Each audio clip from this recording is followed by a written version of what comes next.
کہ 2 ہجری ہے، حضور نے حکم دیا کہ اللہ کا حکم ہے کفار کے سامنے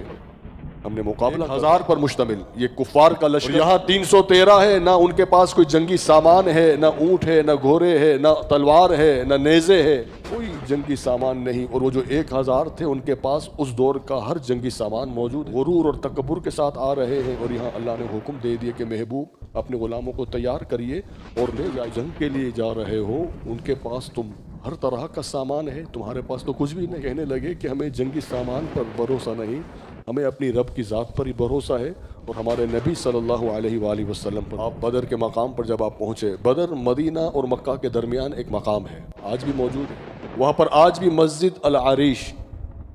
آج بھی وہاں موجود ہے، ایک خیمہ کیمپ کو، کہ جس جگہ ہمارے نبی صلی اللہ علیہ وآلہ وسلم نے اپنا خیمہ نصب فرمایا، وہ وقت بھی آیا کہ جنگ سے 1 رات قبل ہمارے نبی صلی اللہ علیہ وآلہ وسلم سجدے میں آپ نے گزاری پوری رات، روتے رہے اور اپنے رب کو پکارتے رہے کہ اے اللہ،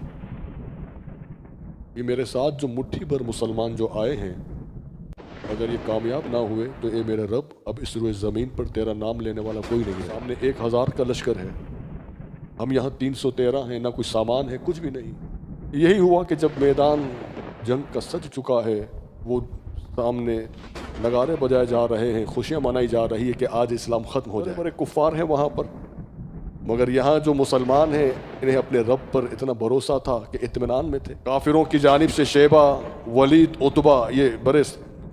جو ہے سرداروں میں سے ہیں اور کفار تھے، یہ جب اترتے ہیں تو حضور علیہ الصلوۃ والسلام نے یہاں 3 انصاری صحابہ کرام کو حکم دیا کہ اترو، آپ بھی ان کے مقابلے میں جاؤ۔ وہ جو انصاری صحابہ تھے، مدینہ طیبہ کے رہنے والے تھے، وہ جب گئے تو وہ یہ 3 جو تھے، شیبہ، عتبہ، ولید، وہ یہ کہنے لگے کہ اے محمد، ہمارے مقابلے کے بھیجو، یہ تو کسان ہیں، یہ تو مزدور ہیں، ہم سردار ہیں۔ اب یہاں پر پھر حضور صلی اللہ علیہ وآلہ وسلم کے پہلے 3 جو مجاہدین بدر کے میدان میں جو اترے ہیں، حضرات گرامی، تاریخ نے دیکھا، جناب حیدر کرار نے، جناب امیر حمزہ نے اور حضرت عبیدہ بن حارث کے، ان کا جو تعلق تھا خاندان بنی ہاشم سے تھا۔ انہوں نے جو اس وقت شجاعت کے جو جوہر دکھائے کہ آنے والوں کو تینوں کو فنار کیا گیا، حضرت عبیدہ بن حارث سے زخمی ہوئے، اور جو ان کے مرد مقابل جو کافر تھا اسے جناب علی المرتضیٰ نے اسے بھی قتل کیا۔ اب یہ جنگ چھڑ چکی، اللہ تعالیٰ نے فرشتوں کو، آج بھی جبل الملائکہ جو بدر کے مقام پہ موجود ہے، فرشتوں کو حکم دیا کہ جاؤ لشکر میں شامل ہو جاؤ۔ بدر کے دن حضرات گرامی، یہ 2 ننھے صحابہ نے اس بدبخت کو اتار کر اور اسے فنار کیا اور اسے گرایا، قتل کیا۔ اب جب یہ بات حضور تک پہنچی تو حضور نے عبداللہ ابن مسعود کو حکم دیا کہ جاؤ اس کی گردن اتار کے لاؤ۔ جب حضرت عبداللہ ابن مسعود وہاں پہنچے تو یہ بدبخت ابو جہل ابھی اس کی سانسیں باقی تھی، اور یہ کہنے لگا کہ ہائے، میں بچوں کے ہاتھوں سے مارا گیا۔ حضرت عبداللہ ابن مسعود حضور کے حکم سے ابو جہل کی گردن اتار کر جب لے گئے تو حضور نے فرمایا کہ یہ اس دور کا فرعون، شیبہ مارا گیا، ولید مارا گیا، عتبہ مارا گیا، بڑے بڑے سردار ان کے مارے گئے۔ ٹوٹل جو تعداد بتائی جاتی ہے 70 کفار مارے گئے۔ آج بھی وہ 70 کفار، مسجد العریش کے پیچھے ایک مقام ہے، ایک جو ہے کھڈا کھودا گیا اور سب کو وہیں پہ ڈال دیا۔ مسلمان کو اللہ نے عزت عطا فرمائی، فتح ہوئے تو 70 کافروں کو، جن میں سے